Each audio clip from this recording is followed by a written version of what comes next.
Szép jó napot kívánok mindenkinek! Nagy megtiszteltetés számomra, ilyen rangos közönség előtt még sohasem beszéltem.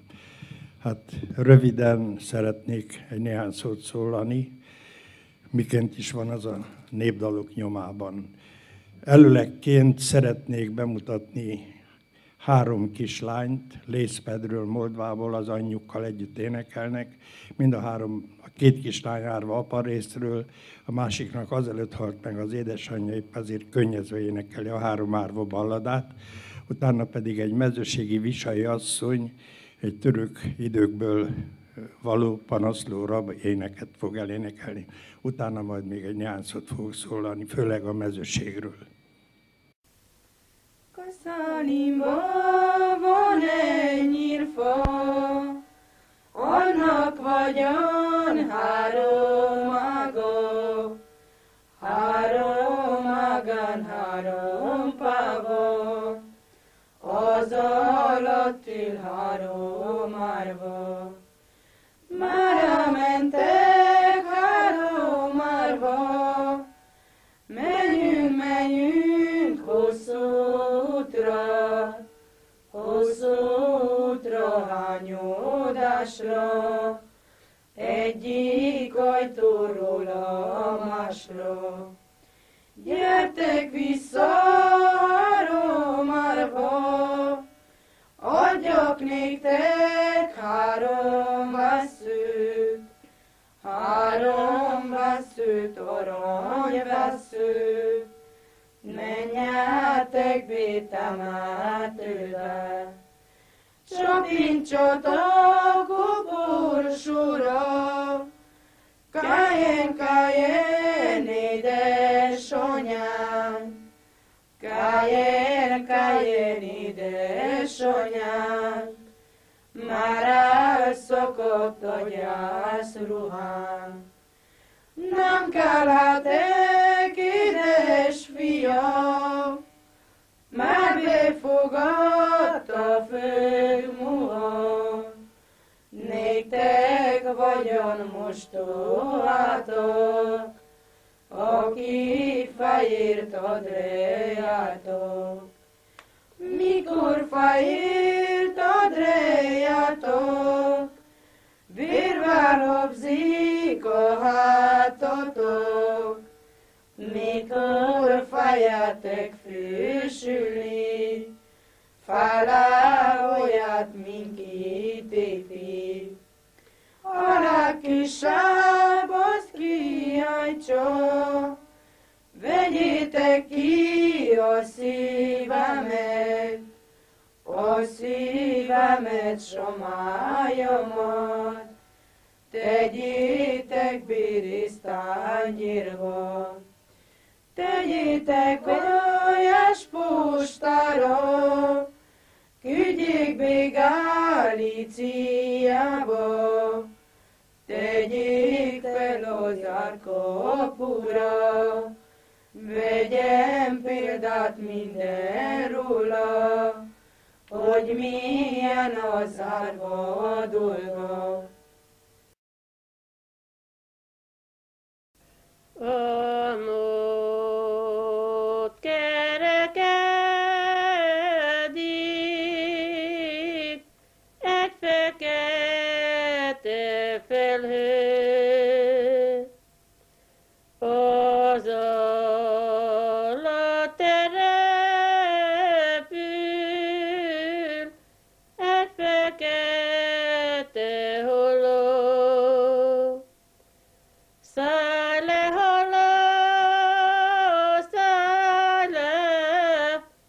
hogy így lecsepet, hogy így lecsepet, hadd üzenjek tőled. Apámnak, anyámnak, jegybeli matkámnak. Ha kérdik, hol vagyok, mondjad, hogy rá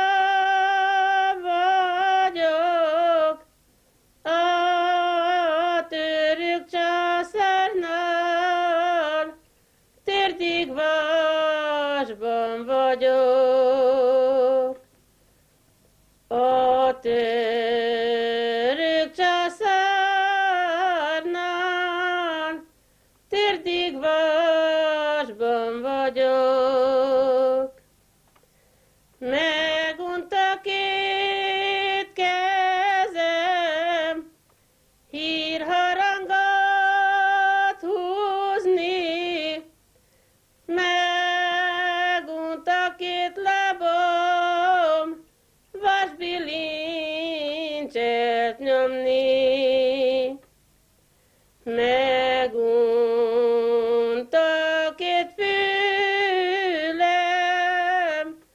zöld erdő zúgását, megunta két szemem, vadlány vigyázását. Amott van egy nagy ház, Árgyilus a neve. Abban van egy asztal, búval megterítve. Azon van egy pohár, bánattal megtöltve, mindenkihez eljár a bánatos pohár. Csak hozzám jönne már a szomorú halál. Sajnos balladát nem tudunk bemutatni, mert 50-60, még 100 verszakos is van. Körülbelül 80 órányi ilyen felvételünk van, jó volna kiadni DVD-n az ifjúságnak. Hát én, mint mezőségi lévén kollégista voltam, és mindig bántotta az önérzetemet, ha népművészetről esett szó, mezőséget soha nem említették. Elkerülték a gyűjtők, úgy szellemi, mint tárgyi vonatkozásban, mivel vegyes nemzetiségi terület volt a mezőség. Hát meggyérült a magyarság, különösen az 1600-as években. Básta osztrák generális végigmészárolt az egész vidéket. 60 mezőségi faluból kb. 18 maradt meg. Az én szülőfalumban is Válaszúton van egy óriási tömegsír ebből az időből. Aztán 1676-ban Bornemi Szakata asszony, Bárobán Fidénes észvegye építette újjá a református templomot, és telepített helvét hitvallású jobbágyokat. Ugyancsak Básta megostromolta a Beszerce várát, szabad elvonulást biztosította a védőknek, de még a gyerekeket is mind kivégezte. Egy nap alatt 600 embert mészároltak le. Így aztán megváltozott a néprajzi képe a mezőségnek, beözönlöttek a románok, azt úgy nőtt meg aztán rohamosan a mezőségnek a román lakossága. Válaszútról, ha a Gerincen elindulunk a Meszes felé, az első falu jobbra Kendilóna, a völgybe, utána a Magyar Doboka. Magyar Dobokán még 8-an vannak magyarok, de a falu fölött ott van Doboka várának a romjai. Középkor legnagyobb vára volt annak idején. Tovább megyünk Magyar Derzse, még vannak 3-an. Utána jön Magyar Köblös, itt többen vannak. Ide való volt Rettegi György, aki leírta ezt az időszakot, emlékezetre méltó dolgok címen, meg is jelent a kritérium kiadásában, utána lehet nézni, akit érdekel. Bartókék már a 900-as években kijelentették, hogy a régi magyar népzenei stílus eltűnőben van magyar nyelvterületen. A 40-es években megjelent Palota Gertrúdnak egy írása a széki Rámán varott írásosról, ezt csak széken készítik, ez elkerült Kodálynak a kezébe, és azt mondta, ilyen a varottasuk, milyen lehet a zenéjük. Így aztán eljött Lajta székre, és még virágzott a régi magyar népzenei stílus. Innen ő elment Szépkenyerű-Szentmártonba, mind a két gyűjtése megjelölt nyomtatásban. A Borsa völgyében, Kidében Járdányi Pali megírta a kidei magyarság világi zenéjét, máskülönben Nyíri volt pap, utána pedig Vajkai Aurél, népi orvoslás a Borsa völgyében. Ugyancsak a 40-es években az erdélyi múzeumi közleményekben megjelent Palotai Gertrúdnak, Szabó Attilának közösen 2 rövidebb írása, Ismeretlen mezőségi hímzések címen. Utána semmi. Jött a változás, és abban maradtak a kutatások. Örömünkre legyen mondva, a táncházmozgalomban felrendült az érdeklődés a mezőség iránt, úgy zenei, mint tánc szempontjából, ugyanis nem csak zeneileg, hanem táncban is olyan régi táncokat őriztek meg, ami más területen már kiveszett. Ne említsek más, csak a nemzetségek táncát, ugyanis a mezőségen most is úgy temetkeznek, mint a honfoglalás idején nemzetségenként, sőt a templomban is úgy gyűlnek Kisek, Balázsok, Kallosok. Na most a legrégebbi magyar páros táncnak tartotta Martin György híres kutató a mezőségi akasztost, a nemzetségek tánca. Ennek a tánctípusnak Kebelén belül egy bizonyos dallamra egy közösségben azt mondják, ez a Kisek tánc, ez a Ballák vagy a Csete nemzetség tánca.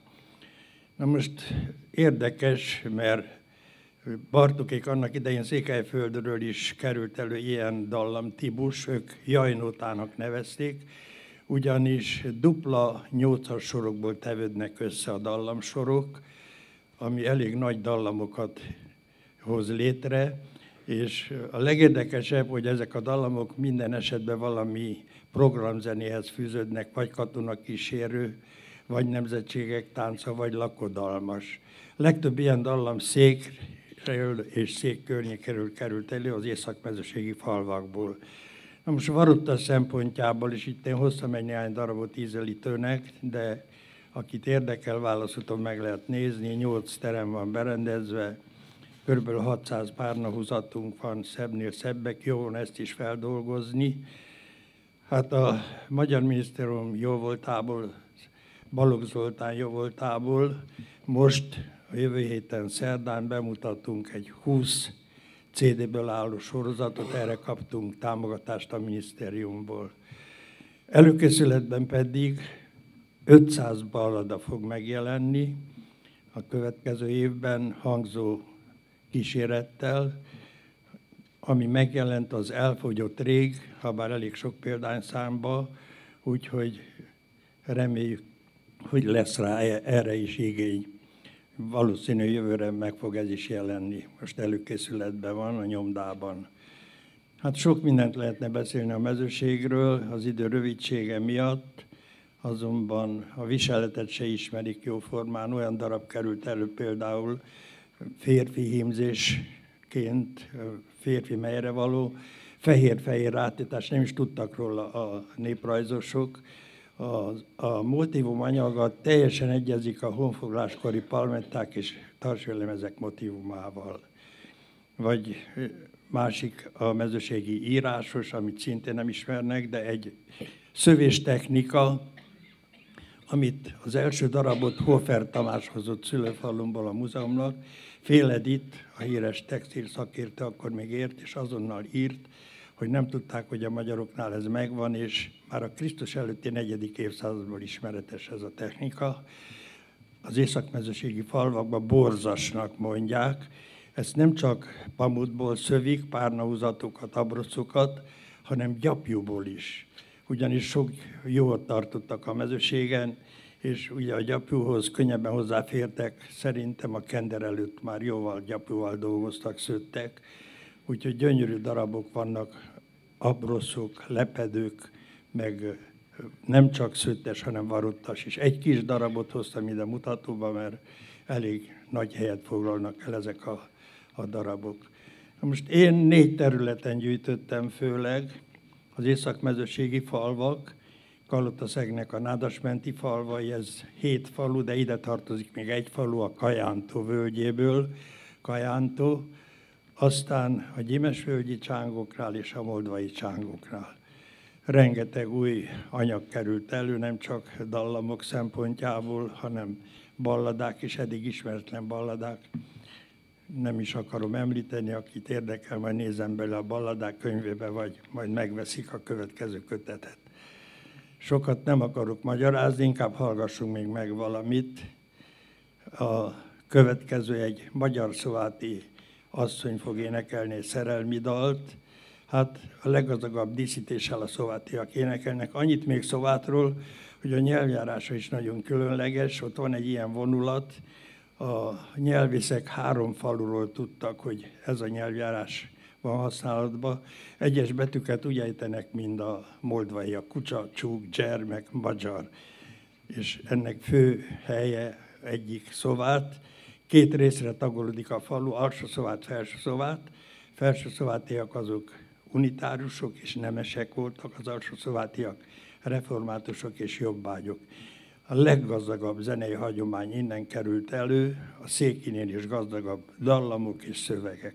Hallgassuk meg a következő dalt. Szépen veri az eső a virágot.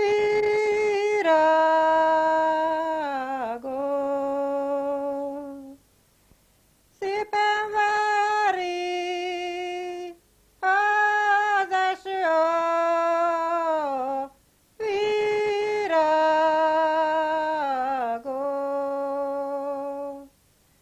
Te meg babám kerüld meg a világot.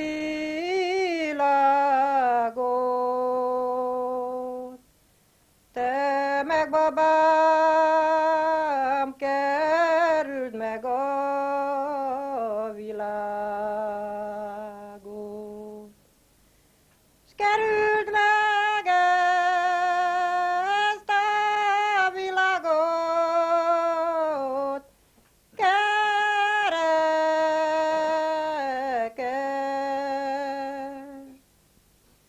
S kerüld meg ezt a világot, kerekes.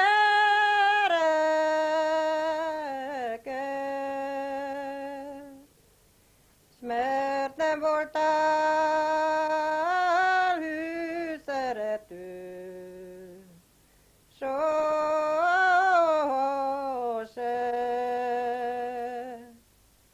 Mert nem voltál hű szerető, Azt hiszem elég lesz ebből, mert elég hosszú, majd a végén meghallgatunk egy siratot. Hát a mezőségen még ez mai napig is általános volt a siratás, és érdekes módon versbe sirattak, rögtönöztek. De van egy hagyományos halotti szokás, a fiatal legény vagy leánynak megülték a lakodalmát, és ilyen szövegeket énekeltek közösen a lányok zenei kísérettel, hogy fehér kalam szállt a házra, édesanyám, Isten áldja, köszönöm, hogy felneveltél, most a halálnak engedtél. Jaj, de szépen megyünk mi, szép mennyasszonyt vagy vőlegényt viszünk mi, nem viszük, hogy virágozzék, de visszük, hogy hervadozzék. Emlékszem, mikor nagyapám meghalt, olyan 7 éves lehettem, édesanyám Fekete Laki lévén nagyanyám kicsi asszonyka volt, felállt egy kis székre a koporsó mellé, és így siratott, hogy összeteszem 2 kezemet, úgy kérem jó Istenemet, hogy mehessek én is veled. Jaj, már jön érted a pap, hát én hova dugjalak, elduglak a kiskertbe, a rozsmarin tövébe. Megmondom a sírásoknak, csináljanak egy ablakot, hogy még láthass meg a napot. Na most ez programzene, és több ilyen változat került elő. Széken például a fiatalok, ez mai napig is, a temetőből nem a torba mennek, hanem a táncba. Ott kínálják őket kaláccsal, pálinkával, és a halottnak a legkedvesebb dalaira táncolnak 2-3 párt, és akkor hazamennek. Hát ilyen temetést én láttam többet is, a Nádas mentén is szokás volt, Vistán, Mérán jártam ilyen temetésen, és most a végén pedig szeretnénk belehallgatni a második asszony, aki énekelt, a testvérét siratja, aki vőlegény korában halt meg, az utolsó. Halál, halál, kutya, halál, halál, halál, kutya, halál. Egyik úton felsétáltál, de rossz herré kopogtattál. Miért nem mentél fel is le is? Miért nem mentél fel is le is? Kaptál volna öreget is, kaptál volna öreget is. Gyuri drágó, arra kérlek, hogy bocsáss el te még nekem, mert nem tudlak most elsíratni, ahogy most ő megérdemli. Olyan sebet hattal hátról, olyan sebet hattal hátról, nincsen annak orvosságja, nincsen annak orvosságja. Se orvosság, se orvosa, se orvosság, se orvosa, ki szívemet meggyógyítsa, ki szívemet meggyógyítsa. S áldja meg a Jóisten, áldja meg a Jóisten, könnyű legyen a porra, mind ahogy volt a sorsa. Hallottuk itt is versbe síratot. Na most rengeteg sírató parodia keletkezik pont azért, mert akiben nincs egy bizonyos költői tehetség, az nevetség tárgyává válik. Ilyen síratot többet is hallottam. Hát például amikor jön a papa, akkor már nem szabad síratni, és mondták, hogy hallgass, mert jön a papa, fújja az övét, én fújom az enyémet, mondta tovább a magáét. De van ilyen tréfás sírató is, hogy vigasztalták az asszonyt, hogy hagyjál meg, még férhez megyked. A Koma asszonya, ez a csonka héten volt, karácsony és új év közt, erre síratott tovább az asszony, az nem lesz meg ebbe az esztendőben, még volt 3 nap új évig. Most a gyűjtéseket még lehetne folytatni, rengeteg olyan falu van, ahol ilyen szándékkal soha nem járt senki, és én még most is a mezőségi falvakban főleg rengeteg olyan anyag kerül elő, úgy dallam, mint szöveg szempontjából, de Moldvából is, amit érdemes rögzíteni és továbbadni a következő nemzedéknek. Nekünk kötelességünk ezeket a hagyományokat őrizni és továbbadni a következő nemzedéknek. Tulajdonképpen ezek a hagyományok tartottak meg minket 1000 éven át Európában. Örömünkre legyen mondva, a magyar táncházmozgalom átlépte Magyarország határait, és átlépte Európa határait is, szerte a világon magyar mintára alakítják a táncházakat, Japántól elkezdve. Nálunk a Kalos Alapítvány keretében minden évben van egy nemzetközi táncház tábor, kb. 350-400 ember szokott részt venni, ahol zenét, népdalt és táncot tanítunk, helyi mezőségi dalokat, táncokat. Úgyhogy Japántól elkezdve Brazíliáig rengeteg résztvevő van. A nyugatiak főleg a zene felül érdeklődnek. Na most én szerintem valamikor ez a zenei örökség, a mezőségi vagy a magyar, ez közös lehetett az úri osztályéval, ugyanis magunkkal hoztunk egy keleti örökséget, ami aztán az úri osztálynál a nyugati hatásra megváltozott.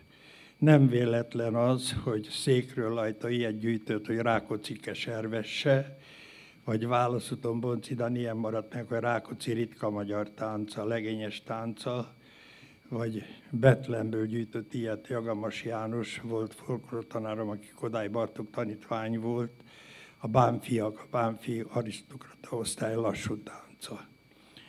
Úgyhogy érdemes foglalkozni és gyűjteni minél többet, hogy megmaradjon az utókornak, és ezt gyakorolni kell minél többet már gyermekkorban, és nagyon helyesnek találom, hogy sok helyen Magyarországon bevezették kötelező tantárként a táncot. Én mindig azt mondtam, és most is azt mondom, hogy addig leszünk magyarok, amíg magyarul énekelünk és magyarul táncolunk. Hát 20 percet kaptam, ez kevés arra, hogy még sok mindenről meséljek, mert lehetne még mesélni élményeket, sok mindent. Hát egyik legnagyobb élményem volt egy moldvai asszony, akiről egy monográfiát készítettem, Szájka Rózsa néni, aki nem tudott írni, olvasni, de románul se tudott. Egy egész kötetre való dalt gyűjtöttem tőle, és nagy meglepetésemre a Petrás Ince János által gyűjtött 1840-es években származó szövegek egy az egybe visszaköszöntek a Rózsa néni dalaiban. Köszönöm a figyelmet.